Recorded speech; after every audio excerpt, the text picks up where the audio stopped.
Inirereklamo ang isang two-star general matapos manong pagsamantalahan ang dalawang sundalo. Nangyari ang umano'y pang-aabuso sa loob ng San Fernando Air Base sa Lipa, Batangas. Sa kuha ng CCTV noong January 29, bumaba mula sa van ng mga sundalong galing sa inuman. Kasama ang inirereklamong general na kinailangan pang alalayan papunta sa kanyang quarters. Makalipas ang ilang oras, nakita ang dalawang lalaking sundalo na nag-iiyakan na. Pinagsamantalahan daw sila ng general. Base sa salaysay ng mga sundalong hiniling na huwag munang pangalanan, pinatulog daw sila sa kwarto ng general na nung una raw ay akala nila'y nagbibiro lang. Dito na raw nangyari ang umano'y pagsasamantala.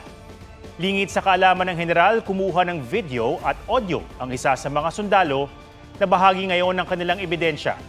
Naghainan sila ng reklamong rape through sexual assault at attempted rape through sexual assault. Inalis na sa pwesto ang nasa restrictive custody ng Philippine Air Force ang general. Pero itinatanggi niya ang mga aligasyon.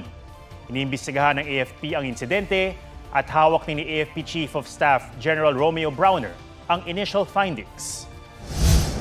Yung pong ating accused will face trial under Articles of War 96, no?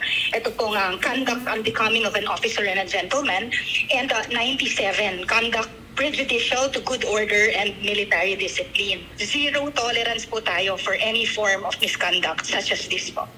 Wala naman silang ibang gustong makamtan kundi yung hustisya. Naniniwala sila na kahit gaano pang kataas, kahit gaano pang kakapangyarihan yung mga nang-abuso sa kanila, kahit two-star general pa yan. Huwag magpahuli sa mga balitang dapat niyong malaman. Mag-subscribe na sa GMA Integrated News sa YouTube.